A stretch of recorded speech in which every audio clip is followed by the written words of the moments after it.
the stories of Brisco and Bradshaw. I would be Bradshaw. That would be your Chickasaw native, your Chickasaw Hall of Famer, Oklahoma's favorite son, Mr. Gerald Brisco.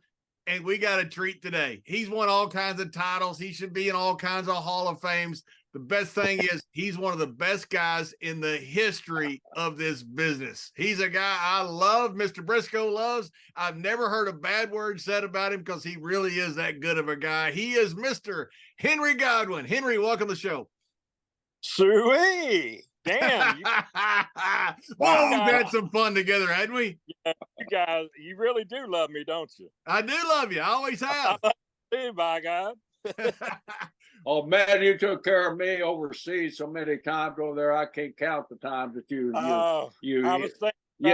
kept me. You probably kept me from going to jail one time when I was trying to steal the damn tour bus. I didn't like JBL did. I was telling somebody that story last night real quick because I wanted to talk about it sometime today. We were having a great, that picture is still, did you get one of those pictures of all of the us? ride, that's probably the most downloaded professional wrestling picture of all time, John. That one where we're on the back of the bus. And you know what I hate was I was on that tour and I somehow missed the picture. I was on the tour. I was there with you guys every night. Somehow I missed the picture. That's the one thing, my biggest regret. I know you were there. Yep, I was there. What did you take the early bus, or how'd you miss that? I don't know how I missed the picture because I was with you guys every night, and somehow I missed that picture. That's the one thing I really regret in life was not being in that picture. Maybe we fix you in there somehow. That's right. That's right. Yeah, let's Photoshop him in there. But I remember what a time with Jerry hollering at that bus driver. Turn this fucking bus around. Take us to that bar. Hell, that was early. Yeah. The guys wanted to drink, man. Jerry, you're the agent. You're not that. Yeah, well, Henry, let's talk a little bit about your career, man. Wait a minute. Let's talk about this bus ride. Oh, we're going to get to that, man. We got a whole hour to talk about a bus ride. I want to talk about Henry Godwin that we don't know, man. You know, the Henry Godwin that came up in those hills of, not Arkansas, but from West by God, Virginia. And what a beautiful looking day it is in the background there. Man, you got your wind chimes there. You got everything set up. That's the Appalachian. There's Appalachian. There's your old pick 'em up truck there. So, man, you're all set. Where's your hogs at? They are up at the top of the hill there. You got Phineas up there slopping them, huh? Well, we're going to start breeding next month, so I'm going to see if he'll come up and help me out. Well, we won't get into that, too.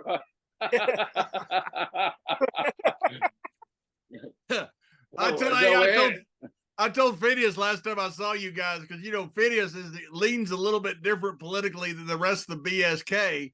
And I told him, falling down. I said, you know, you're like the rescue pet of the BSK. Yeah. I call him Linda Liberal. Yeah. Or Karen. Well, tell us a little bit. You know, when you're young guy, when you were coming up in those hills there, what kind of struck you toward professional wrestling? What was your goal? Tell us a bit about your athletic background when you were in high school. I understand you're a hell of an athlete. You produced two boys too that were Division I quality football players and athletes. So tell us a little bit about your background coming up and what turned you into a god. Oh God! Actually, my grandfather, when I was about 4 or 5 years old, got me on wrestling out of Oak Hill, West Virginia. Madrid and the Wright, and oh God, I can't remember who all was, the Wright brothers, and there were all kinds of guys around there. But that was he was a big part of me loving wrestling. And then just growing up, and I started wrestling in high school. But now early, I played football when I was 6, started baseball when I was 8. Pitched 9 years. We won the championship there in Arlington County, Virginia. That's where I was living at when I was young, and then we moved back home to West Virginia. But played baseball, football, all the way through up to high school, and of course had some offers to go to WVU and Virginia Tech, and I was really tired of school, so I turned them down. And, I'm being honest. No, I'm the same way. I dropped out of school the last day of football season, so I did. If I could have went and just played football, I would have went. How big were you in high school? My sophomore year up in Wakefield High School in Arlington, Virginia, I was 6'5", 282. Oh, my God. My sophomore, and that's when I was started wrestling my freshman year. But a junior broke my thumb, so I was in a cast that year. But my 10th and 11th grade season, I played football and then had 2 days off and went right into wrestling practice. And hell, them rooms back then, I lost 12 pounds in 3 days. Wow. But I had still wrestled unlimited. I was like 270, 265, somewhere around there. You were you were in Arlington, Virginia. Is that same place where that movie was made? With those high school football players. What was it done? You know what I'm talking about? Yeah. T.C. Williams. Yeah, T.C. Williams. Did you compete against those guys? We used to play T.C. Williams. They usually whipped our ass, but big school, that big 5A schools up there. And then my junior year, we moved back home to West Virginia, so I left where I grew up and all my friends and moved to West Virginia and went here my senior year, which I'm like 45 minutes from Virginia Tech, and they been recruiting me since I was in 10th grade. So I went over there and me and my mom and dad went on some recruiting trips and then ended up not going anywhere. But I love the hills and really enjoy it down here. You mentioned wrestling. Did you wrestle much in high school, or was that just a passing thing? My sophomore year in Washington, placed 11th in the state of Virginia my junior year, and made it to the regionals, and got beat 2-1 in the regionals. So moved to West Virginia. Well, down here I come from over 2,500 students to 970. And so it was a big shock. They never even heard of wrestling. They didn't know wrestling was in high school down here. Wow. But we went to the single A championship that year, and I was all-state offensive lineman. I went both ways. I had honorable mentions on defense, playing right tackle on defense, and we got beat up at Charleston at Layfield by Sistersville. So that was the end of my career. What'd you bench press in high school? About 500 pounds? No. About 340, 350 was my best in high school. Wow. I didn't get strong till I got to WWE. You remember the time I saw you trying to use Sheik's clubs at the Garden one time? Remember that? Hell yeah, about killed myself. Yeah, yeah. And I remember I went in there and I told Taker, I said, Henry Godwin, who bench presses about 1,000 pounds, just tried to use Sheik's clubs and had a tough time with it. That's when I realized how hard they were. It's an art. Technique. Yeah, sure that's right. I saw you snuck off in there where nobody could see you, and you were trying the clubs. Trying that shit so I wouldn't embarrass. That's right. That's exactly what I would have done. It was so much fun watching guys come in, big strong guys that we have in our locker room come in and see those clubs over there, and everybody had to pick them up. You just had everybody to. Tried them. Yeah, you'd had to. I don't know what it was. It was a magnetic attraction to them. But to see the guys knocking themselves out, splitting their heads open, and busting their shoulders up, man, they're like you said, it's an art to it. And that Sheik, man, he could throw those things like a baton. Yeah, it's crazy. Henry, Sheik always thought my name was two names, Bradshaw. So he always called me Brad. Brad, you're such a fine boy. Tell us about when he met your dad. He met my dad. My dad flew my mom and dad down to South Africa so they could go on like a safari and stuff when we were down there. And Sheik meets my dad. I said, Dad, meet the Iron Sheik. He's a former bodyguard of the Shah of Iran, was in the Olympics. My dad said, it's a pleasure to meet you, Mr. Sheik. And the Sheik says, Mr. Shaw, Your boy Brad is such a fine young man. And he walked off. My dad had no idea what he's talking about. Yeah. Called my dad Mr. Shaw. Mr. Shaw. So Henry, tell us, you got out of school, you're a football player, you're a big dude and everything. You'd watched wrestling and everything. Where did you get the inspiration and the spark to go ahead and say, man, I want to try this? Well, we were farming here in West Virginia, me and my dad, and then I got on at the hospital and up in Princeton, West Virginia, which is by Bluefield. I know you guys probably wrestled at Bluefield Auditorium. It's right down the road from Beckley. So, but yeah, started, actually met George South, an Italian stallion. Wow. In Princeton. Now, Italian stallion, who was that version of Italian stallion? His name was Gary Sabal, and they called him Italian Stallion. He was in WCW. I think he won the Intercontinental Champion long time ago down there. But I'm sure you know George South. I know George. George, great. We need to have George on here, John. Yeah. I was just with him. Well, he was there when I seen you in Charlotte, Jerry. Yeah, he was. But that's who trained me. I met them one day and went to a little high school here in my county, and actually it's tore down now. But that's where it was my first time in the ring, and they started taking me to TV and WCW, and Dusty was there running it, and then Cowboy Bill Watts come in.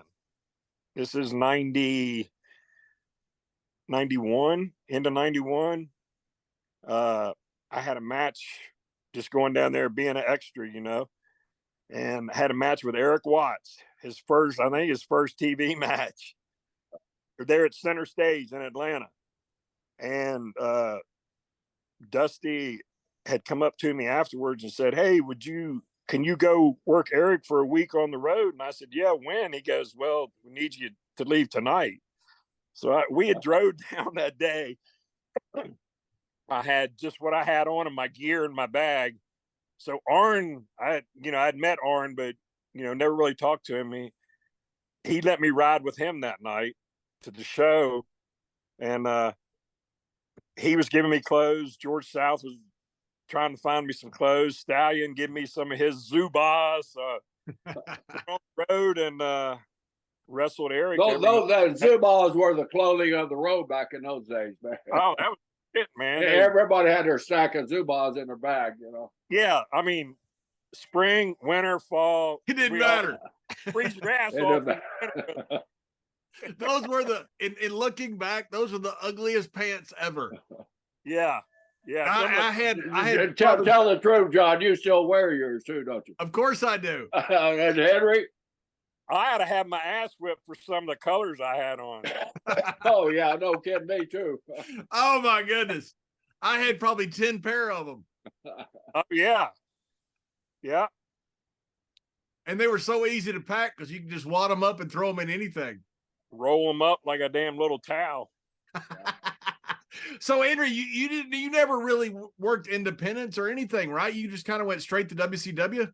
Well, I worked 2 years under George and Stal, just running independents. Man, we used to do the Say No to Drug shows, and we'd go to these junior highs and high schools, and that was their thing, and it worked. I mean, I even helped book some of the schools, and sometimes we'd run 2 a day. I worked 16 times in 4 days. Wow. We run 8 schools. I would wrestle as Russian Assassin, and then I would come out as Mean Mark.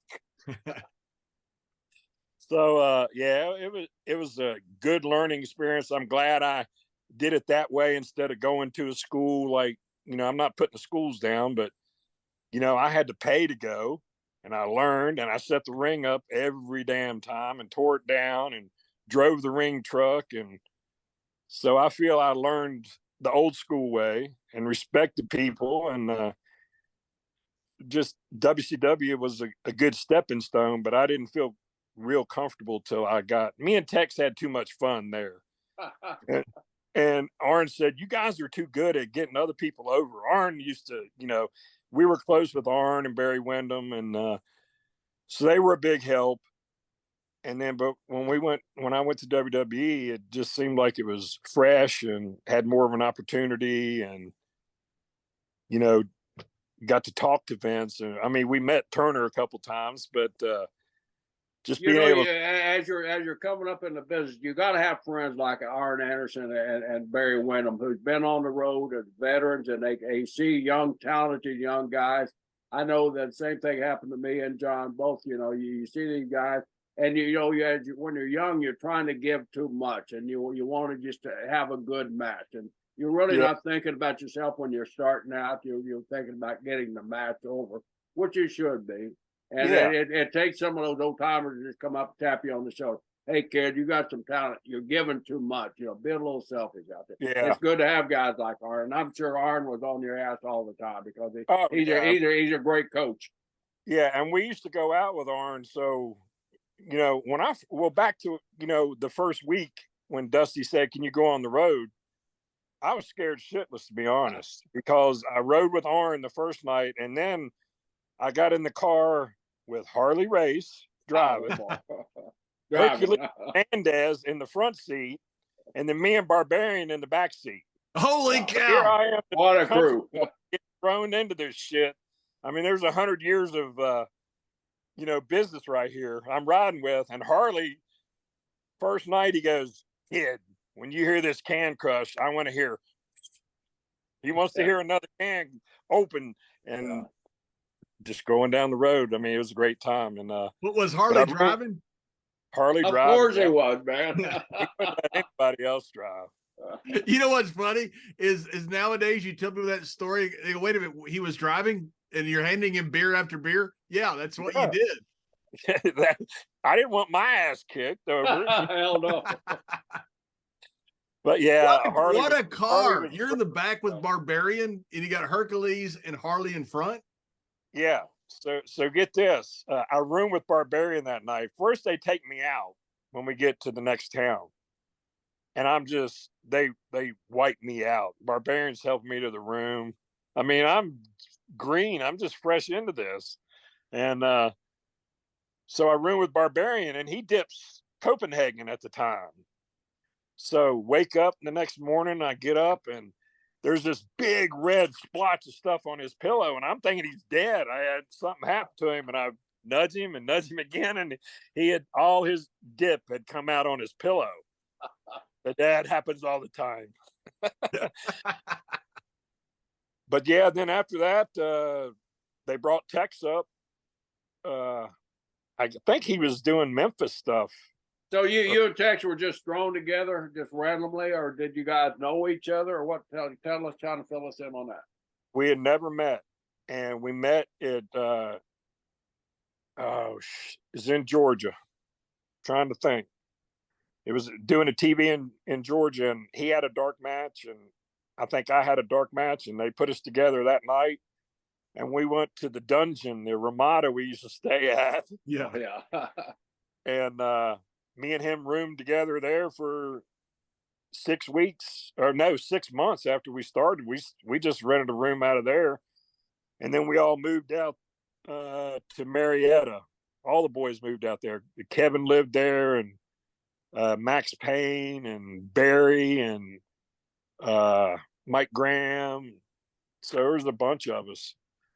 Yeah, that was a good time. It was a good learning experience, but man, it changed with WWE. It just and when we got let go there,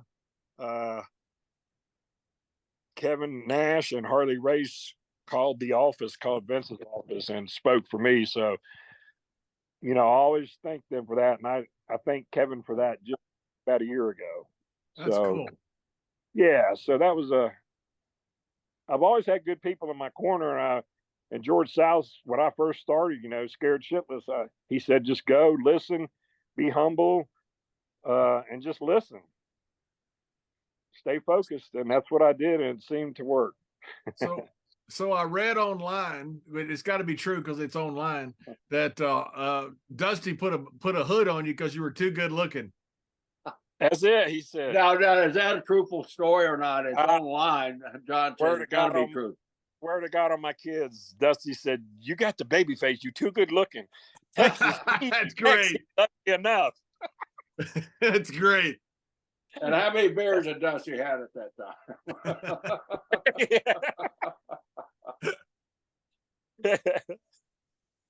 So you're so handsome they got to put a mask on you. Yeah, and then we did that for about 1.5 years, and then at center stage one night, Johnny B. Bad tore my mask off. You know what's funny about that is like when you rip a mask off and nobody knows you without the mask, people like cheer and they go, "Oh, who is it?" Yeah, you see it all the time. You know, it's. And I watched that about 1 year ago. We covered my head up and we run to the back.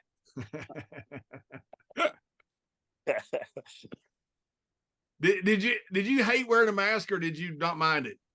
I actually liked it because I felt it made me feel like I could be a totally different person. Like, people ain't gonna know me, so screw it. I do what I want. Plus, it was the mouth. It had the open mouth. It was the chin, so you could breathe. I know I've heard a lot of horror stories about them ones that covered your mouth. It's hard to breathe, but I got the one that was open, and it was pretty damn comfortable. So then when WWE, when Kevin and those guys call for you, which is really cool, WWE, what was the pitch when he came up there to WWE? And you were without Tex when he first came up, right? Yeah, I was without Texie. Yeah, after they called up there for me, the office called and they said, "Hey, we want to fly you up so you can talk with Vince and JJ Dillon." So Yeah. I go up there, and there's that little kayfabe office sort of that Vince has. It's like in the back, and you can't really. So we go in there and just talk for like 3.5 hours. Just like we're doing. He's asking me who you guys are, and seems like he wants to get to know me before we start talking business and stuff. So I like that, and I felt comfortable. It was just me, him, and JJ, and he asked me what I did, and I said, "Well, I worked at a hospital and on the psych floor, and I farm." And he says, "What are you doing on the farm? What kind of animals you got?" Because he's a ridge runner anyway. He's from the South. Yeah. He won't admit it. He won't admit it, but he is from the South. That's right. I used to love giving him grief about that too, man, all the time. He'd start bullshit. I said, "Vince, wait a minute. You lived there most of your life." He went to East Carolina University, I think. Yeah, that's right. He did.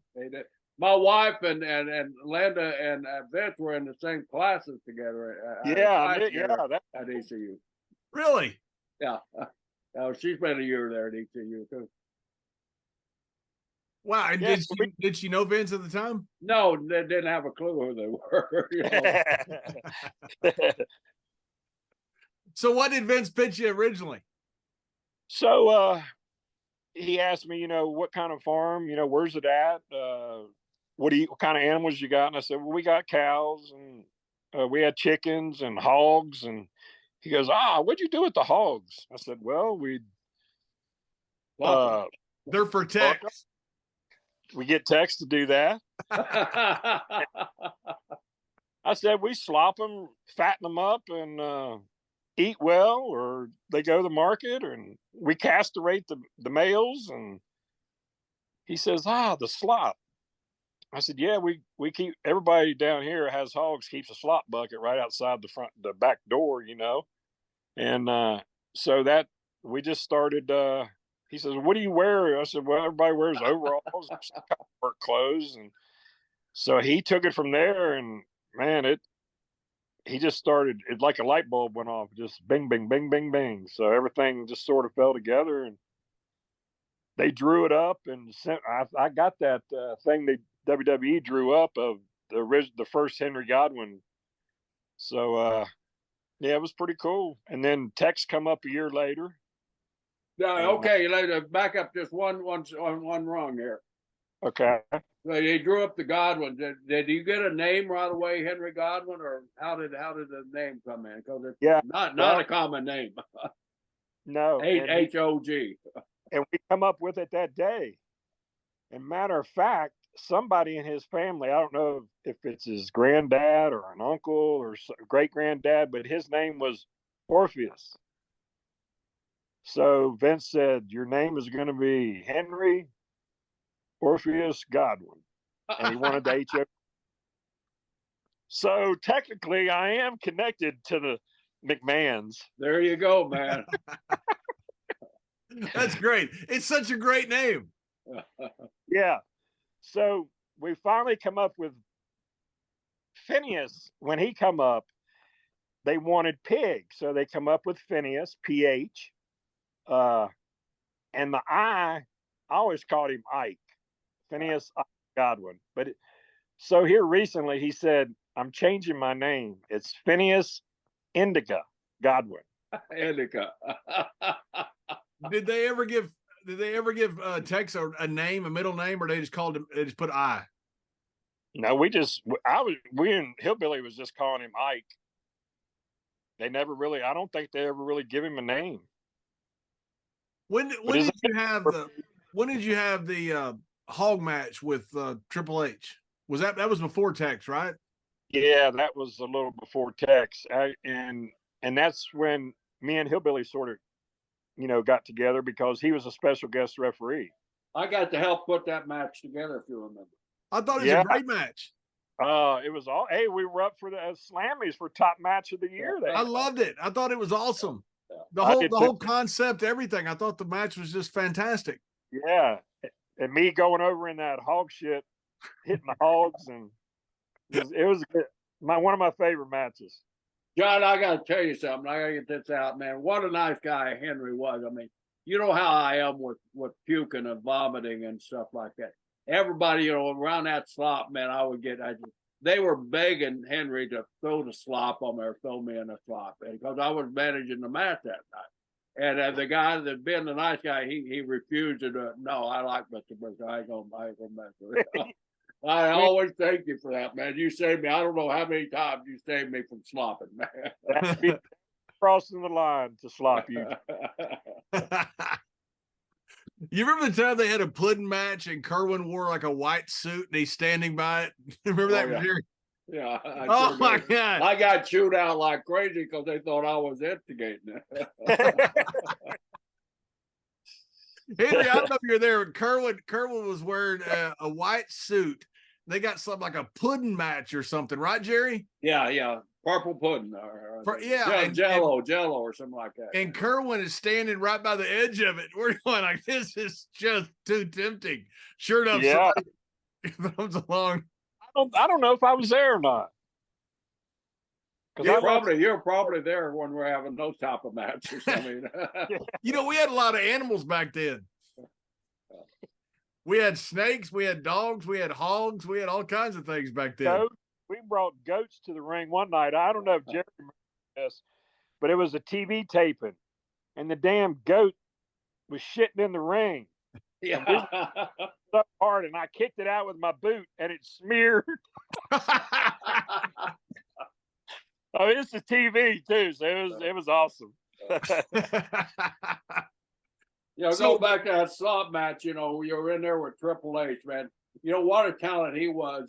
From his character to just to that type of match, and like you said, man, that was one of the top matches of the year, considered by everybody to be one of the top matches of the year. So you guys really picked up the work in a gimmick match that had all destinations to fail, but you guys made that thing work. Yeah, and I know you guys had certain stuff you wanted done, but Vince said, you guys go out there and talk about it and come up with what you want to do.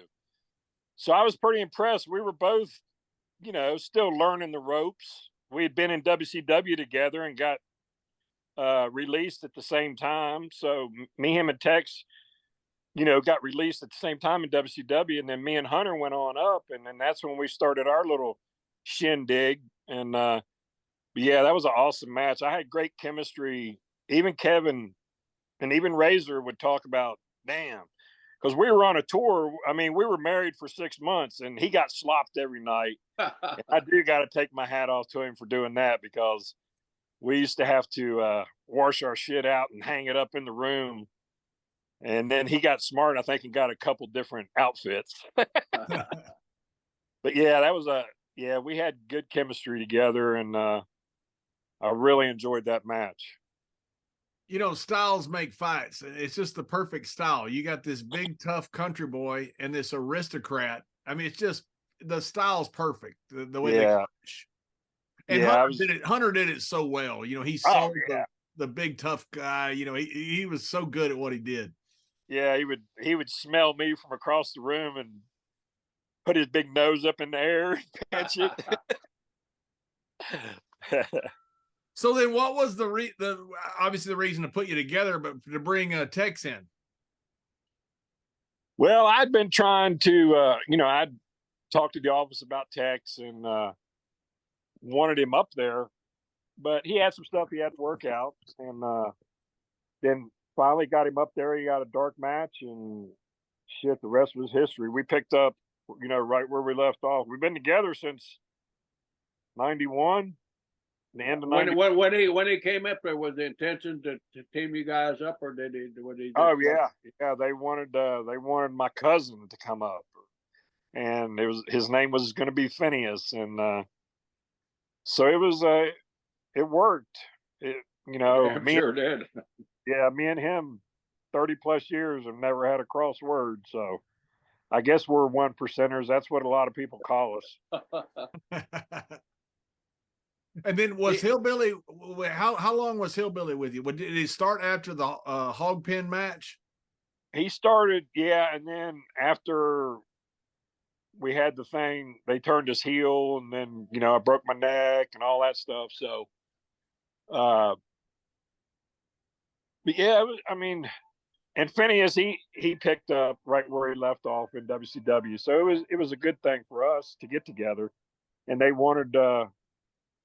They were working on the tag teams then, so I guess it fit. You know, we told the story before we came on air about the time they asked me and you to do a double clothesline. I'd just come in, and you had these two big guys, and all they wanted to do, all they cared about was us hitting each other with a clothesline at the same time. Yeah. And we almost killed each other. I know. Because you asked me before, he goes, "What are you going to do?" I said, "I'm just going to throw my feet out." And he goes, "Well, I am too." And we hit each other so freaking hard. Yeah. The monitor was sold out. Concrete. I remember landing and thinking, I hope I never have that happen again. Yeah.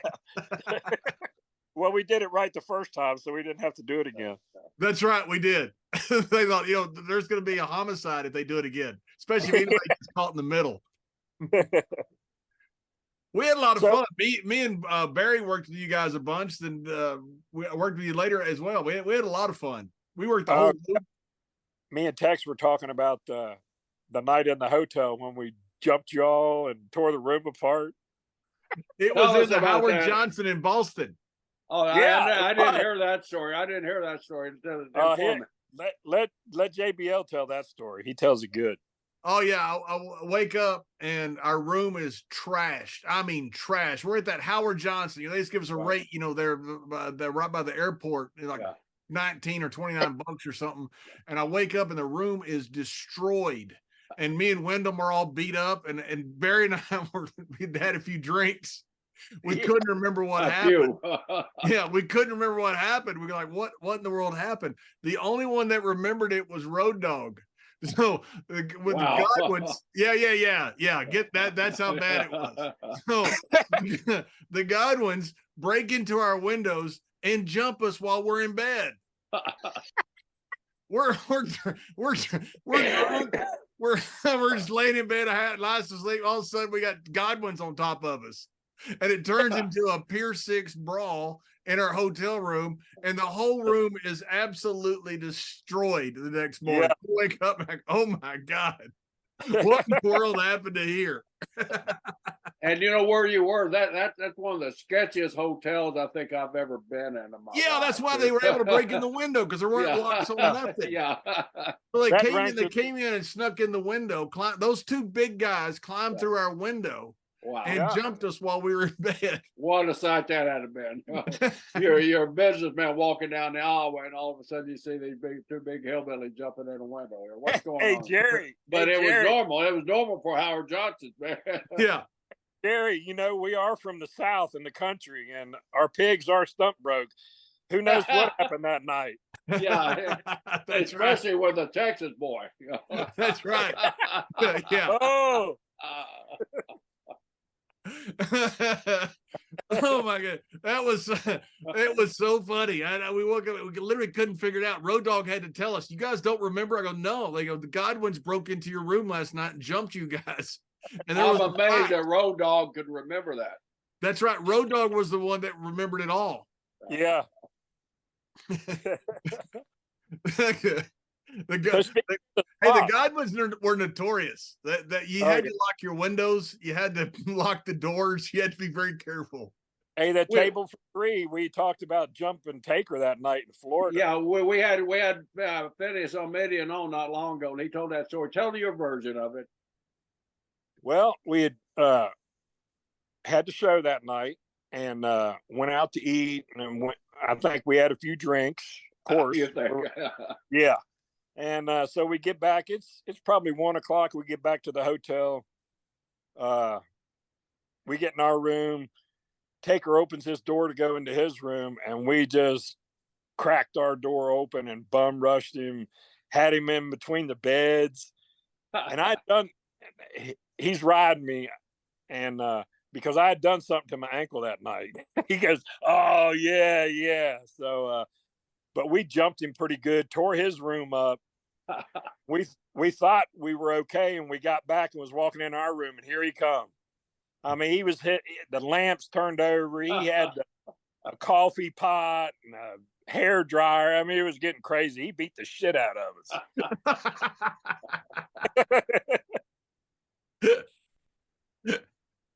And we were allowed to go back to that hotel. Yeah. Hey, and we're going to see. I talked to Mark about a month ago. He does those one-man shows. So we're going to Pittsburgh November 11th. Right. He said, be prepared to have a couple cocktails. So I started sweating as soon as he said that. We had such a good time at Taker's reunion down in Orlando. You know, when they were for COVID, they weren't doing the crowd. Oh, that was awesome. We had such a good time. Yeah, that was a great time. Hey, you know, one of the funny parts, Henry, was when I was in the ring first, or one of the ones in the first, and I'm watching everybody else, and they're having the same problem I have. They're trying to climb up the stairs off camera, so in case they fall, nobody catches them. Prove that. I stand under the ropes. Did you really? Yeah, they cut away from me sliding under the ropes, and then after I stood up, they panned back on me. I remember getting to the stairs. I'm going, "Oh no, the camera's on me." Yeah. That's why there's nothing more insulting than watching an old wrestler try to get into a ring. That's not an easy feat. You know, I go around sometimes. I second my son Wes, and they want me to get in the ring. I tell them, no, I can't get in the ring. I don't want to embarrass myself. I'll get on the top step or the bottom step and just wave to everybody, but I cannot get in that ring. I tried, and it takes me 10 minutes to get in the damn ring now. Yeah. Hey, I would, if they ask me to do something again, I'll slide again. I ain't walking. Hey, do you remember the time? I just think about, because Howard Finkel one time failed during WrestleMania, and they had to like get a crew out to get him out of the ring. They got him off camera, got him out of the ring. Remember the time where I think it was California, like San Jose, and Howard used to do that "Welcome to the Jungle," and he'd do those Hindu squats, and then he'd come bursting out of the curtain, to the crowd and all that. Oh stuff. Yeah. Owen Hart had put a piece of tape ankle high, right outside of Gorilla. And Howard busts out to this, one of the first sold out arenas we had in forever. And he hits that tape, and with all those spotlights on him, falls flat on his face. Oh my God. Sounds like an Owen and Davey thing. Yeah. Lanza comes in there and he goes, "All right, whoever did it, you're not supposed to do that." They just left. He was awesome, wasn't he? Oh my God, he was great. Yeah.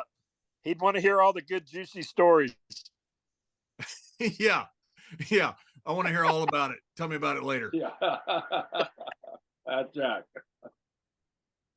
remember one time we're in Kentucky somewhere, Louisville, and some guys had gone out with Godfather and had had missed like the noon show the next day.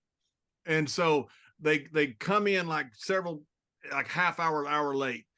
Jack meets them at the locker room, and they say, "Oh, Jack, I'm sorry, the valet stole my car."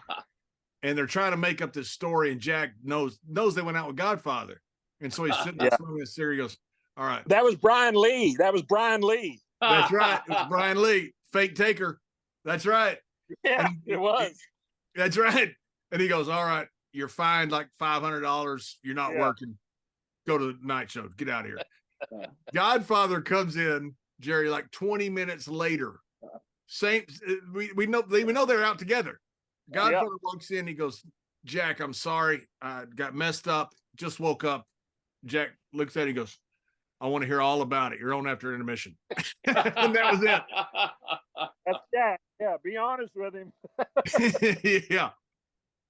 That's right. It was Brian Lee. They were all bragging about, "We're going to go out with Godfather. We're going to go out with Godfather." I said, "Guys, that's really not a good idea." That's that's one of the worst things you can do when you got a morning show the next day is go out with Godfather. Or go out with any of you crazy guys during that time. Because what a crazy group we had, man. We had an awesome group to go out with. I got one quick one for you. It's an Ahmed Johnson story. Me and Tex were talking about it a couple months ago. So Ahmed, he's all, rah, rah, rah, and not hanging out with anybody. So we're in St. Louis, and he's staying across the hall from us. So we ask him to go out. And by God, he takes our offer. We go out and introduce him to Jack, and the music's blaring, and he's pounding him, and he don't do that. So we take him back. We're out 2 or 3 hours. He destroys his room. And if you ever talk to him, ask him about it. He did like $500 worth of damage to his room, cut his hand or something. But he says, "I'm never fucking going out with the Godwins again. Fuck this." I heard that. But I've heard that from a lot of people. Yeah, a lot of people. And very few of them followed up on it too. Most of them went back out for a part 2. You have to. Hey.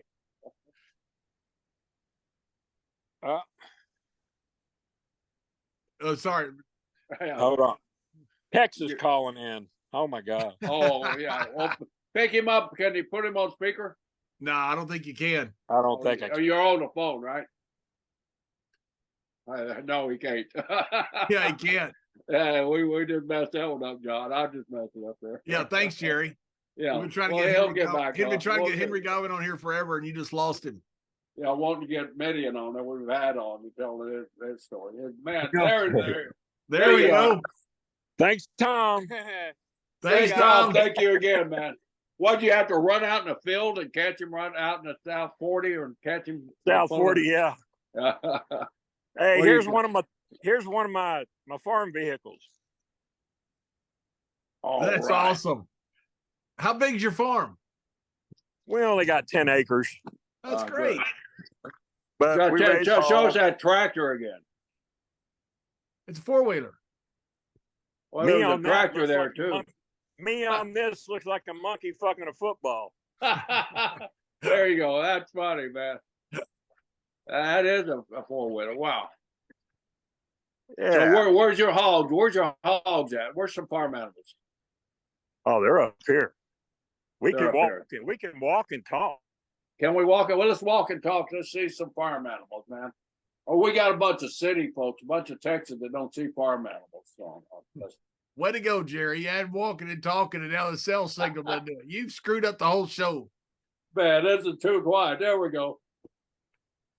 I can't believe how blue the sky is there in West Virginia. Was it green where you are? No, it's blue, but it's pretty blue too. What you doing, John? So where are you guys at? Where y'all live? I'm in where am I? Florida. I'm in God bless Texas. He's down taking care of his mom for a week. I'm down just south of Dallas. I'm down there to help my mom out. I come down about once a month to help my mom. Cool. Yeah, I did that too for my mom, man. She's gone now, but God help. I'd do it all over. Yeah. Yeah. I can tell you're a country boy, man. You can walk and talk at the same time and then do a telephone. Hell yeah. If I had a dip, I'd do all three. Where did Tom go? I hope we don't get out of range here and get out in the country. Oh, John will blame me for getting you off the internet. Here's the hog lot. Oh, right. That looks like a hog pen we had up in Pennsylvania for the hog match. All you need is an aristocrat to backdrop into the hog shit. Yeah. There they are. These are my brood sows. They're finished, man. They're finished. That's his dates when he comes up. That's his bed. That's where he bunks out, right? They're cuter than what he used to date. Yeah, they're a hell of a lot better looking than his usual blend.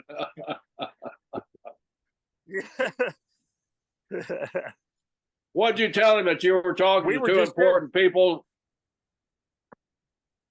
What's that? What'd you tell him you were talking to two important people? You couldn't talk to him right now?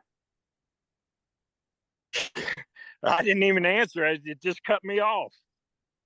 Who did? I think Tom texted him and said, we were doing our podcast right now. Hey. Henry, good to have you back here. You're back in the house now, too. Good to be back with you. Good. We're just talking about how good you look, man, for a pig farmer. Yeah, anytime. We're thinking you still need a mask because you're so good looking. Yeah. I just carry a stick now. Beat them off with a stick, huh? Beat them off, yeah. We were hoping we'd see the Sunny slop bucket. Well, oh my God. I was just getting ready to say, we haven't talked about Sunny and the slop, and you read my mind. I was there. It seemed like Brisco was there and something in Germany happened with something for food. I think everybody contributed to that slop bucket that day. Yeah, I know. And in some way, shape, or form, everybody contributed to that slop bucket. Yeah. I don't know which one of you was it, Henry, that one of you came in and go, hey, this is the bucket we're slopping Sunny with. Don't do anything to it. And you left it right in the middle of the locker room. That was me. When we got to TV that day, I think it was Bruce, Jerry may know, come up to us and said, hey, you guys are going to slop Sunny today. Oh, my God, my eyes lit up. I was so excited. So I went right then to catering. We ate real quick. I made the slop, took it to the locker room, walked in. I said, guys, because everybody knew we were slopping. I said, this is the bucket we're slopping Sunny with. Don't mess with it. And I set it down, come back. Well, I just filled it up about halfway. When I come back, it was about that far from the top. So all the boys that were dipping, and of course, X-Pac and Razor were involved. So it got pretty bad. And that was it, man. Wow. I'm glad I wasn't involved in that one. Cornette did an interview on that, and it was on TV. Chris and Tammy, the autobiography about them. Yeah. And he said there must have been 28 DNAs all over her, that people's DNA. That tour she was on, I was sitting at the front of the bus with Mr. Brisco, and something happened the day before, and Scott and Kevin, they didn't have to go on that tour. They were going to WCW, but they did it. They didn't have to be there. And they were late for the bus or something, but nobody cared. If you're late for the bus, we leave late. It wasn't that big a deal. Guys didn't care. Sonny had gone to George Steele in front of everybody and said, hey, I missed my tanning. I missed my gym because those guys were out late and they had been drinking and they were late for the bus. So I'm sitting there, I look at Jerry and I go, this isn't going to end well. No. This is a disaster waiting to happen. You knew it was coming. You knew all along it was coming. Yeah, for sure. And then sure enough, there was extra inner catering. Yeah. You think that was probably the worst bucket, or can you think of any other buckets of slop that could top that one? No other buckets got tampered with. No, You guys They did. got, knowledge. hey, you guys They did get did. Pat. You guys did get Pat one time when Pat didn't know about it, right? Like on Shotgun Saturday Nighters, I think it was. I don't. We may have. I know we yeah, got because Kim. I know we what got. it was a Kimmel one normal night. is a normal slot bucket. It wasn't anything in it, but I think Vince or whoever it was said, "Don't tell Pat." And at the end of Shotgun Saturday Night, you guys slopped. Yes. That's right. Yeah. Hell, it And got Pat being Sid, Pat took it incredibly well. Yeah. Did you hit the road any with the Bulldogs when they had their dogs or their animals? I think it was done. They were done when we started. They were done there. Yeah. Okay. I thought Yeah. I read somewhere where you had a story on British Bulldog and one of the guys. Oh God, I don't know. Huh? It don't matter. We got so many of them. So to take us back, where you and I were one night, we had one of those road trips, and we were back in the bus as usual. We got to the hotel and it was a little early in the evening. I'm not wanting to give up the night yet, and I'm begging you, trying to steal the bus. Henry, get the bus. Tell us that story. Oh my God, that was. I can't remember if that was the end or the middle of that tour, but it was. I think it's the middle of it. I think it was too. Now that you say that, but we had good shows. That was that long ass tour too. I think it was like almost 30 days and 25 days and 27 days or 27 matches. Or I don't know. It was a long ass tour. That was that was the longest I was ever gone with WWF at the time. So, yeah, we had had a good show. We had good shows over there, I thought.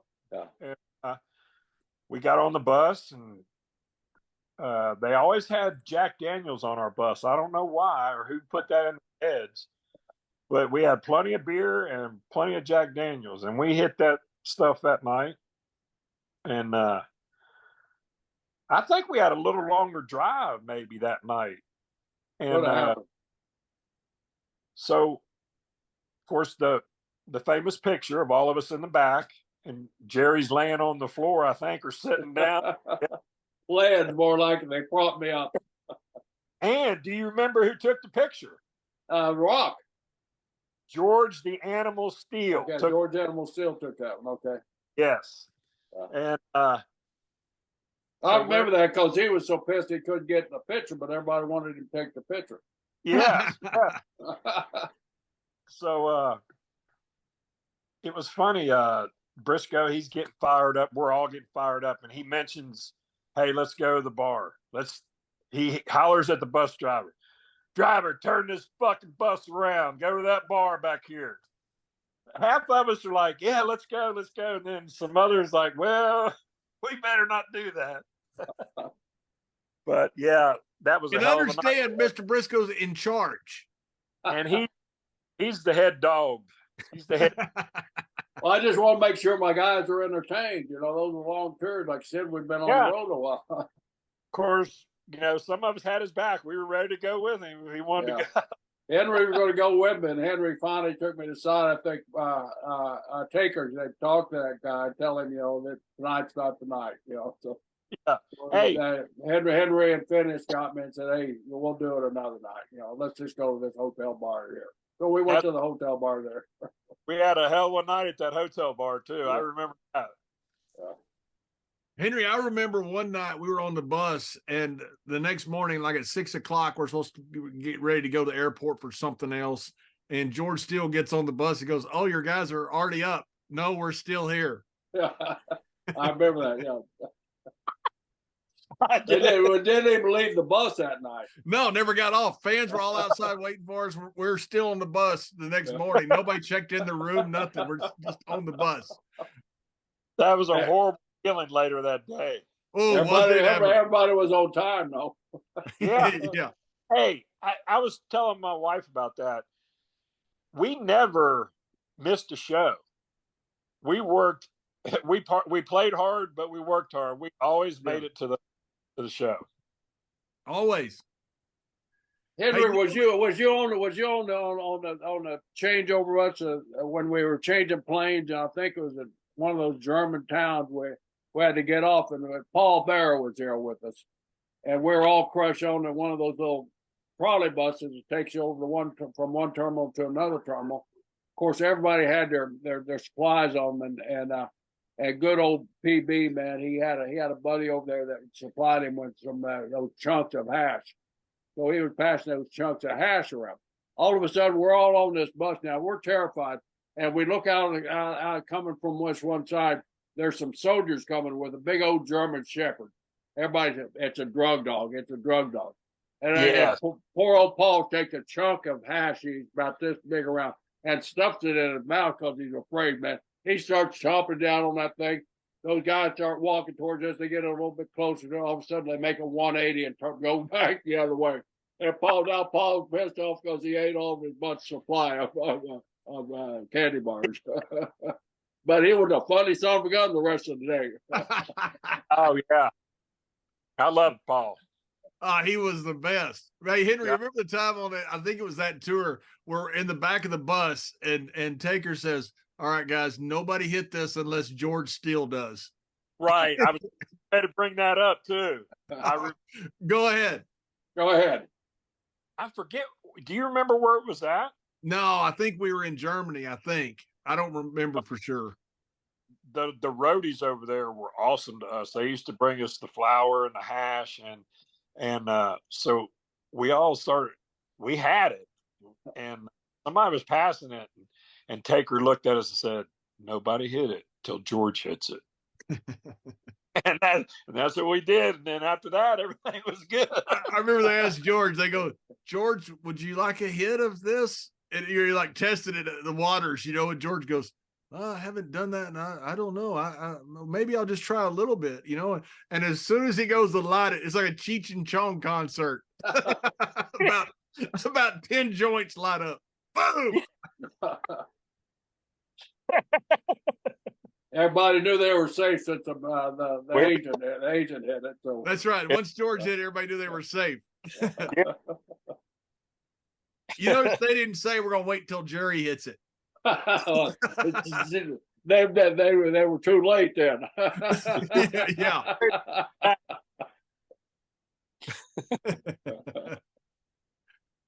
Those were the best tours. They were so much fun.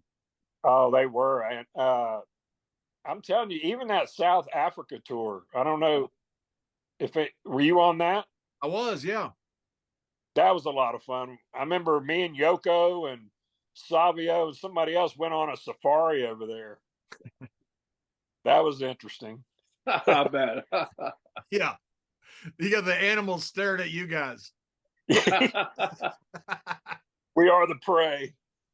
Yeah. I remember that hotel we stayed at. It was kind of in the jungle. And you look out on your balcony, and there'd be a lot of monkeys just swinging back and forth from tree to tree there, right at the hotel. There was the coolest thing I'd ever seen in my life. I was over there. Yeah, that was a great time. John, I think after that tour, you went to where? Victoria Falls or something like that. Was that the tour? Yeah, that's when Sheik met my dad. Yeah. Yeah. Mr. Shaw. Mr. Shaw. Yeah. Were you at the go-kart track when John and I turned into Dale Earnhardt and Jeff Gordon? I was Dale Earnhardt. I was Dale Earnhardt, by the way, too. He was Jeff Gordon. Yeah. Oh, Ironhead. Yeah. They gave you weren't there that tour. They gave us gave us an afternoon. We were doing a tent show somewhere, and it was on fairground. Hey, we got there early, of course. And we all saw this go-kart track across the field over there. So John and I, let's go over there. So we all went over there. They were giving these guys these little putts to John being a Texan that he is. Hey, give us some fast ones, Joe. So me and John got two of the fastest ones out there. We're out there where we start racing each other, of course. and he comes up and he nails me from behind, man. Sends me spelling, man. I'm going asshole over TK. He's running over the top of me, all this stuff, man. They kicked us out of the go-kart course. Imagine that. Oh, God, Henry, I hit him probably going 25, 30 miles an hour. I mean, I hit him hard too. I drove right through I was chasing him and I was going to hit him and he kept getting away from me. So I ran right through one of the barricades and sideswiped him and knocked him. The guy's screaming, "No, you're going to kill him. You're going to kill him." Yeah, they kicked us out of that go-kart track real fast after that. You know, it's funny, because about a year or two ago, I had some buddies. I was up somewhere visiting some friends. They said, "Hey, tell us a wrestling story." And I started telling them about driving down the road and hitting each other, renting cars and stuff. And they're looking at me, and I can tell they don't believe me. And I thought, why would I lie to you? You know, but people, when you tell them stories that happen, people are shocked that it's true. Yeah. Oh, yeah. And some we can't even mention. You ain't kidding. Thank goodness on that. Yeah, I think we all have friends that you start telling them the stories and they just look at you like, yeah, sure. Yeah, I could tell they didn't. I thought, why would I tell a lie? I mean, you know, and I was telling them a pretty calm story about hitting somebody going down the road and stuff, which we used to do all the time. Yeah. You mentioned you rode with Harley there. Did Harley ever pull that on you where you come up rear end somebody that goes 105, 110? No, but you know who did was oh my god,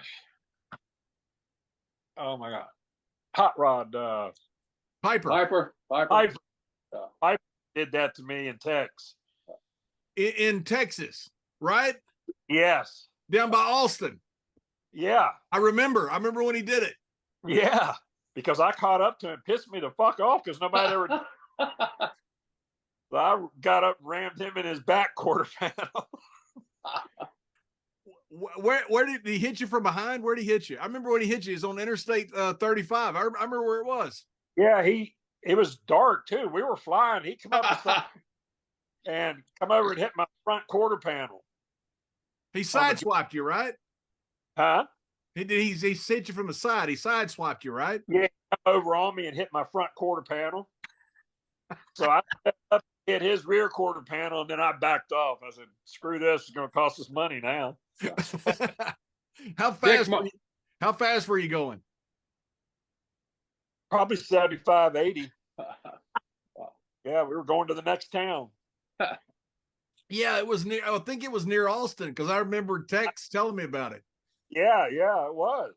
I think we're either in Austin going to San Antonio or going somewhere, but we were going down south. And I remember it. Yeah, I remember. Yeah. Tex coming in going. Yeah. Tex came in and going, you know, Hot Rod's crazy. That's not news. That is not news. Dick Murdoch and Adrian Adonis did that to me and Jack in Washington, D.C. on one of those icy roads one time. We're getting off to turn in a rent-a-car. They just come up the side of us and bashed us on the back end of it. We had a patch of ice. We started spending. We did like $3,500 damage to the damn car. And, you know, we're there. And I mean, we're pissed off, of course, you know, because we tore up the damn rent-a-car. We're trying to figure out how we could turn this rent-a-car in without them checking it first, you know. We're coming up, and it did Murdoch a little bit, too. So we're there trying to explain to the rent-a-car people what happened. All of a sudden, here comes Dick and Adrian up. Yeah, sir, we saw these guys. They were going about 80 miles an hour when they tried to get off the interstate there. And they had a patch of ice, and they couldn't control it. They're from Florida. They couldn't control it. And they bashed into the side rail, which we did, but they're the ones that did it. But Murdoch, of course, is spinning the story where we're driving too fast. We're out of control. That guy just looked at it, okay, you know. So Murdoch and Adonis actually came up with about $3,000 of $3,500 that we had to pay them. Speaking of Dick, how about Dick Slater when he come to WCW, or maybe I think it was WCW. Tex knew him from previous stuff. I didn't, but I liked Slater, and we rode with him for a while. We're going from Atlanta to Chattanooga. and he's got this rental car. It's a Lincoln. It's governed out at like 106, and that's what he's doing. So we go through a speed trap, and now we got like 5, 6 cops on us, couple state troopers and deputies on the interstate. And I said, man, we are going to jail, or he's going to jail, and we're going to have to take the car. But he went back there and come back with a warning. Talked to all the guys, and they knew who he was. I mean, we're in Tennessee, so. But it was pretty cool. But Slater was funny to ride with. Oh yeah, I've told the story. I was with Slater. He just bought a new Porsche Carrera or whatever. We were in Carolina. Every week we go over to one of the beach houses. We'd pass Rockingham, North Carolina, and they always had the racetrack is there. We could always see a gigantic door that was open. Every week we go back. Dickie said, man, I'd love to take my new car out of there. No, Dickie. Then one time we saw that door open. Whoop, there he went. And man, we're in there. We hit one lap. We're pretty good on that one lap. Although we say start that second lap, we look behind it. There's a damn army of damn cop cars chasing us. He gets up to that deal. He turns that Porsche right at the exit door there. We spin, fishtail out. We take off. Of course, we're out of town by the time they get around the track there. Yeah. Said, Dickie, how are we going to get home tonight? We're going to have to go the long way. We went back 200 miles out of the way that night to get home. But he was a crazy guy to drive with, man. Yeah, he was a card. Hog, we were in Florida one time. Me and Ron are driving down the road. We see Godfather pulled over with Viscera on the side of the road, like at 3 o'clock in the afternoon. And thought, man, we got to get over. We got to help them out because we know something. They got something they probably shouldn't have. So yeah, we pull off in front of the cop car, and they're the cop car. And then Viscera and Godfather. Godfather's out, was talking to the police officer. We can smell the weed when we get out of the car, and we're probably 30 feet from it. Oh my God. So we go back there, and I said, hey, how you doing? Godfather says, hey, man, the cop recognized me, wanted a picture, which is actually what happened, but you can smell the weed coming out of the car. So Ron says, Charles, just get out of here. Let us take pictures with the cop. Get out of here. And so he goes, no, it's good. It's good. He's been indulging. He's like, no, it's fine. Everything's good. Yeah, the cop has a drug dog in the back of his car, and the drug dog's going, huh? And scratching at the window. That's something. And the cop looks around and he goes, even my dog recognizes you. And let him go. Oh, Lordy. It was so much fun back then. The days of riding the roads like that were just insane. And I know we didn't have buses and all. With these guys, just don't understand the true brotherhood we all had back then and how close we were. I mean, it's true. You know what it was, Henry? I really believe this is that we didn't have anything else. We didn't have cell phones. We didn't have internet. We didn't have stuff to do. All we had was each other. That's right. That's what I told. That's what I told Rikishi not too long ago. And Charles, I said, we didn't have we had beepers. We had pagers, Las Vegas that were illegal as hell, but he give the boys and that's what I said. We had each other. We didn't have a computer and a cell phone. Thank God we didn't, because we'd all been in jail. Made back then, I think. Yeah, and we had such a better experience because we didn't. Nothing against these guys. I know they're building a brand on social media that's worth a lot, but we didn't have that. But so what? Yeah. I wouldn't trade it for anything. I would not trade one thing from what I learned and went through with all you guys. And it's a treat for me. It brings back fond memories. That's all we got. It's pictures and memories. But damn, I'm holding on to them. Yeah, Henry, how long was your career? I started at the end of '89, and hell, I wrestled 3 times in 21 up in Ohio. But with a broken freaking neck, right? Yeah, I broke my neck in '98.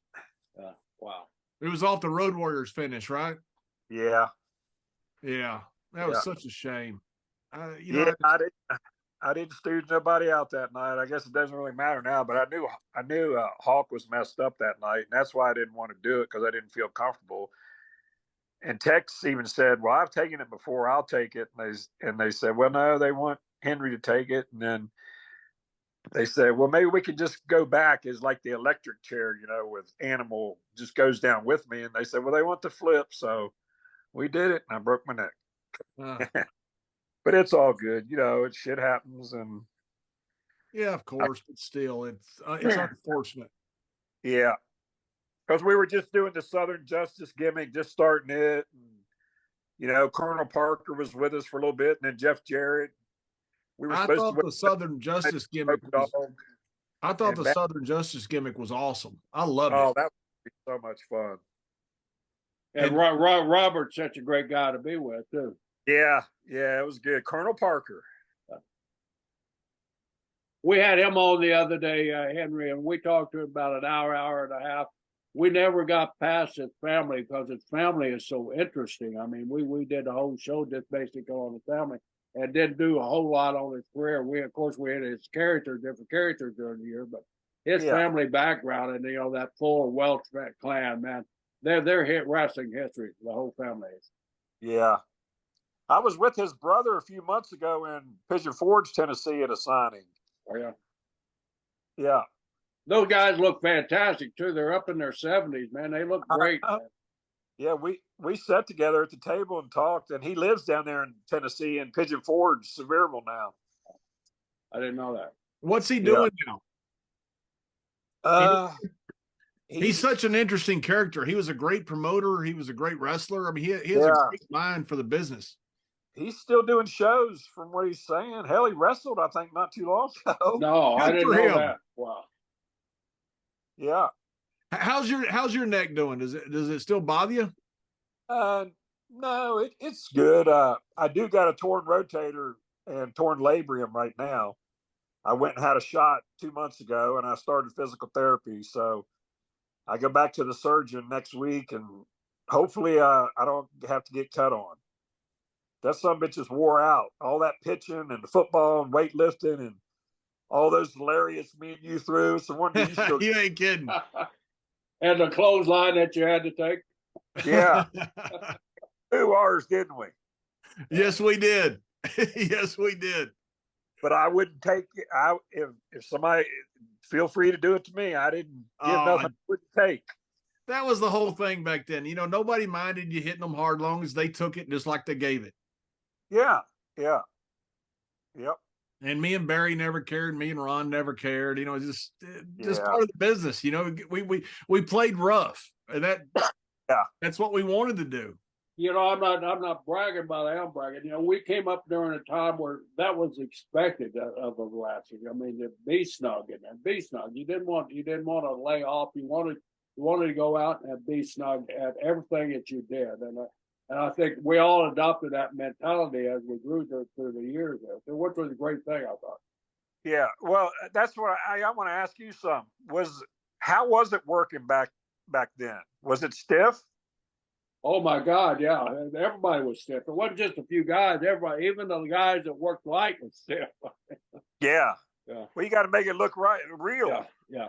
You had Gorgeous George Jr. He's one of the guys that, he wasn't a big guy, kind of like me, just average size guy, but he had that gimmick, of being a kind of a off character there. But man, even his work, he said, I got to work stiff just to let them know that I can really go. And he carried that mentality around with him. And he was a hell of a worker, and you loved working in the ring with him. But Georgie, he was a stiffy in the ring, but you enjoyed it. We all grew up with that, so it wasn't out of the ordinary that when you worked with somebody stiff. That was the great thing about it. It wasn't, unless somebody was just exceedingly stiff, like you'd run into some of those Europeans every once in a while that still believed. They were not only stiff, but they were stiff. That's the way Italian Stallion taught me. He was stiff, and that's the way he taught me, and that's the way I carried myself in my career. But yeah, like I would take anything. Didn't bother me. Henry, you were one of the guys that, like Gordy, you ran and Stan, you ran the ropes hard. Everything you did was there's a real art to that. And to me, it just looks impressive when you see a big guy that runs the ropes hard, that runs the ring hard. It's just something about it makes people stop and watch. Yeah. I broke him one night in Anaheim working in Owen. So the top rope breaks and I go over, always hook the rope, but it helped a little bit, but I hit the side of that apron and I was hurting. So Davey and Owen, this is not a TV taping, this is a house show. They start telling Tex to shoot him off with just the middle and bottom row. Yeah, ask Tex about that sometime. But hey, you remember? I think it was in Vegas, I believe, when Clarence Mason was with Owen and Davey, and I think I'm with you guys. I'm in a 6-man. I'm in the match. You're in it because you're the one that did it. Clarence Mason, and people sometimes didn't really like. He's standing up on the apron and he's holding up the titles for the match. And you hit the ropes right beside him and launched him into the front row.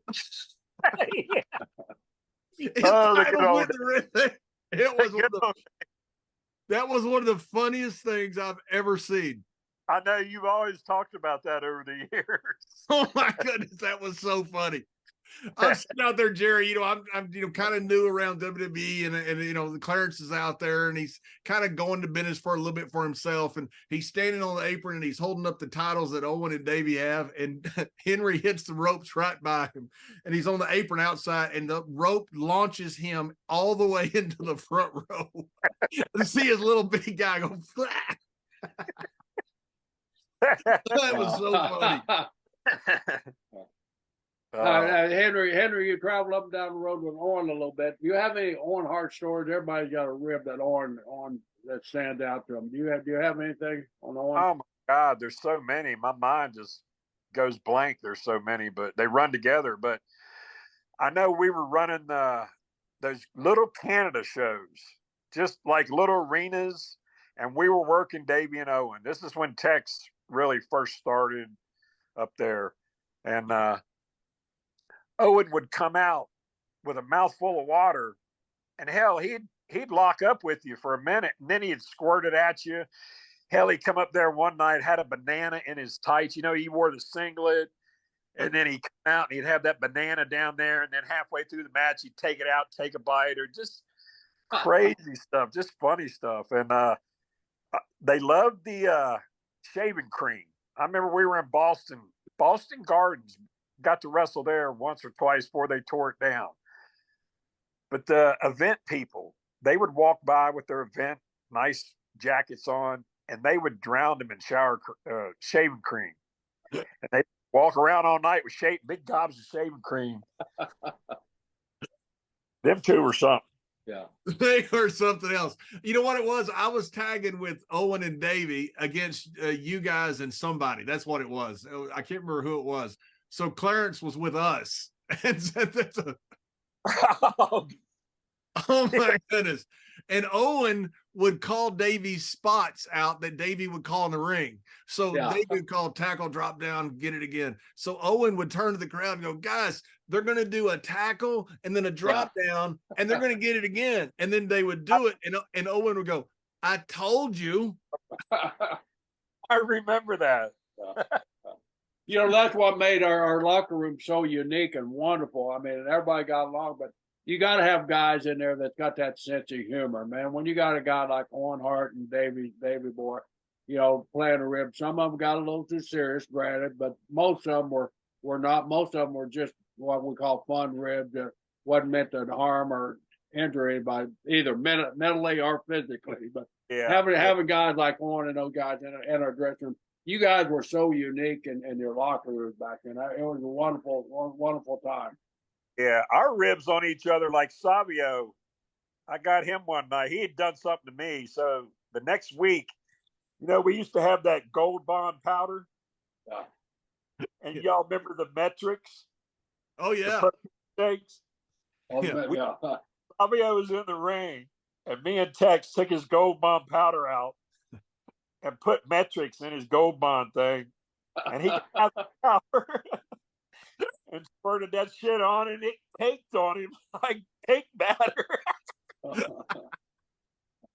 But I mean, that's the kind of ribs we did. Just stupid, silly boy shit. Well, we were bored. You know, we had nothing else to do except rib each other and entertain ourselves. Thank God we did that. I mean, we're talking about 30 years later almost. So. Yeah. It's amazing a lot of these stories lived 30 years like that, you know, and it's even more amazing that we've lived 30 years to hear the stories again. Yeah, I love telling that Paul Bear story about when me and him and Undertaker hit that deer going to Pittsburgh Arena that night, and it was cold, and we hit that thing, and I felt it. I was in the back. I felt it hitting up under there, and we went about a mile maybe, and the car cut off. So Taker pulls over, and it wiped the whole bottom of the car out, the gas lines, the tank smashed up. So he says, y'all are going to have to walk up there and see, because we didn't have cell phones. So we're on that road, that highway going into Pittsburgh before you go over the bridge. That old highway too, right? Yeah, and there's a Howard Johnson's or something up on the right, and it's about a quarter of a mile, half a mile up. So here's me and Paul. It's starting to get dark. It's cold. He's got his cowboy boots on, and he's pulling his little bag behind him, the wheel bag, and that's how I come up with the name Puss in Boots, because he was so mad. So that was we talked about that in the table for three, but hey, when Paul Bear got mad, he'd get mad for days. Yeah. Oh my God, buried it, man. Yeah. Hey Henry, I've always Bruce Pritchard has a different story, which I love Bruce, but I'm not sure I believe it. So the Brawl for All, when Bruce called me on a Thursday or Friday, whatever it was, probably called you the same day and said, hey, you want to be in a shoot tournament? I said, why would I be in a shoot tournament? And he said, well, we're doing this thing, this Brawl for All. And I said, well, I'll be in it. But I said, but you got Shamrock in it. I said, the guy won the UFC. So did Severn. I said, there's not really much chance of anybody winning this except for those guys. And he said, well, will you be in it? I go, yeah, I'll be in it. So I said, I know what you're going to do. You're going to put me against Henry Godwin, the first match. And he said, no, it's a shoot draw. I said, no, you're not. You're going to put me against Henry Godwin. I told him on Thursday. Sure enough, I get there. It's me and you in the first match. I said, this wasn't a shoot. This was set up. All I wanted to see was two big guys hit each other in the head. Yeah. Oh my God. That was actually horrible, that whole thing, wasn't it? Oh, it was terrible. I remember we had gloves earlier in the day. We're trying to figure out how to use them, and we're actually hitting each other with the glove. Me and you were hitting each other before this afternoon and laughing. Hell to do. Yeah. I just had sinus surgery, so when you hit me for like a month, my whole side was just numb. It was tingly. Because I just had my deviated stuff. Oh yeah. You had surgery. You should have. No doctor would have cleared you to be out there. Yeah. None. Bruce called and said, yeah, I'll do it. He goes, well, you get $5,000 a match. I said, yeah, that's good. I'll do it. Yeah, that's what I said too. But I told him on Thursday, I said, you're going to put me out there against Henry, first match. And he goes, no, it's a shoot. I get there, it's Bradshaw, Henry Godwin. I said, I told you. And I remember we're sitting there in the afternoon. We got these gloves on. We're trying to figure out what to do, and we're sitting there punching each other and laughing. And somebody says, "Guys, you guys got to be serious." Vince goes, "Let them do whatever they want. It'd be entertaining." Yeah, it was. Had fun. That's right. It's like the clothesline. Let's get these guys to clothesline. Let's get these guys to clothesline each other. Yeah, they'll make us laugh. That's right. Yeah, Bruce, a lot of things were just initiated and done just for the entertainment of the guys backstage too. Right. Oh yeah. Yeah. Oh, absolutely. 100%. A lot of it was. I remember when they put Howard Finkel versus Harvey Whippleman in a tuxedo match. Yeah. Yeah. That was surely for our entertainment. When we shaved Finkel's head when we were Southern Justice. Yes. He told me the next time I seen him, it was a few years. because I'd left right after that because I had the broken neck and I had spinal fusion done. But he always thanked me. He said, Mark, after you did that, I never grew it back. I loved my head shaved. I like that. Was that in the garden? It may have been. I know we had the. I think it was because I remember that night he came to me, and I mean he was in tears. I mean I felt sorry. I actually felt sorry for the pig. My hair. I said, Howard, you play along with it and it'll go away. I mean but if you put resistance on it, everybody's going to be on you all day long. So yeah. Howard finally just sucked it up. All right, I'm going with it. Now, what a trooper he does. Yeah, he loved it too. He said he never grew it back. Never grew it back, no. Finkel was one of those guys you'd rib, and he'd tell you that the rib doesn't bother him so much that you know how much it bothered him. Yeah. You go, doesn't bother me, just a rib, just the boys being the boys, not a big deal. They want to rib me, that's okay. Doesn't bother me, just no big deal. It bothers you a lot, Howard. A lot. So, hey, Henry, you're out doing card shows and memorabilia and all that stuff now, or what you up to besides pig farming? This little company remade he's calling them dolls, our little retro 90s figurines. So they're coming out this month, supposed to be. They're coming from China. So don't chew on them. And we do a lot of the signings, and we may be going to Duluth, Minnesota at the end of the month. Bill Irwin's from there. He still lives there. That's right. Wild yeah, Bill. There's a motor up there that runs, and we've been up there to him 3 or 4 years ago. We were up there, and right before COVID, so he wants us to come back. So we may be going up there. I'd like to do WrestleCade in Winston-Salem, so I'm hoping we get there. Is that the one coming up here, right, in December or November? It's the last weekend of November, always, and it's in Winston-Salem. Right. It's a big one. It's a good one. So it's a good one, but the damn thing is the weekend of some of the best college football in the nation. And right. I won't go. And I've been a promoter go round in circles every year. I said, well, let me check the football schedule. And I don't go. I like my football because the hell we worked every Saturday for like 50 years. Never got to see our football. Now you like Texas, right, Jerry? You dang right he does. He's a God-blessed Texan. Yes, he is. Yes, he is. What in the hell is that going off in the background? I have no idea what has happened. I don't know how I did that. That was good for even you, man. What was that? I have no idea how that happened. I love it, though. You know what it was? It was Texas. When you finally realized that you love Texas, that's what happened. That's what happens. Well, I'm glad it never goes off in my background. See, Mr. Brisco? What the hell did you do, man? Now you got it. Hey, Henry, one last story. I'll tell you real quick. You probably were there when Danny Hodge stretched me. So we're in Oklahoma, and Barry Windham and I drive around Oklahoma and take a picture, a Polaroid of me going to the bathroom on Briscoe's city limit sign of Stillwater and Blackwell, Oklahoma. Yes, so the Sheik and Rikishi and was it Rikishi or pass us. And I'm out there, and Barry Wendell's behind me taking a picture of me, urinating on the city limit sign. Yeah. And the Sheik says, Brad, is everything okay? And I said, yes, Mr. Sheik, I'm just pissing on Briscoe's hometown. He goes, oh, you're such a fine boy, Brad. And he drives off. And then I hung it up in catering, and Danny Hodge and his brother, Jack Briscoe, show up and stretched me so bad I couldn't work out for about 3 months.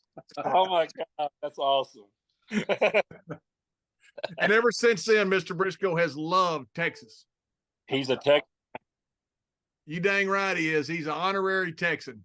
No, please, don't. I burnt my card. The minute he got a car, he got out of Oklahoma. I don't blame him. No. Now they play this week? This weekend. Yeah, we were talking about when you're finished. We're interrupting our show. We talked about college football for a little bit. Yeah. That's good. Be a good game. That should be a great game. There are a couple of good games. You got Kentucky and Georgia. You got Texas, Oklahoma, and A&M and Alabama. How about that Kentucky, man? That Stoops, man, he got them rolling again. Boy, they beat Florida. Georgia better bring their A game. They better, man. And that Texas looks good this year, huh? They do. They finally look like they've got a team that can compete. I don't know if they win this weekend or not. They finally got a team. Yeah, they got a good team. That Sark has done a good job in Texas, the coach. Yeah, we were just down in Lubbock 3 weeks ago visiting family. So, yeah, I love Texas. So does Mr. Brisco. I know he does, by God.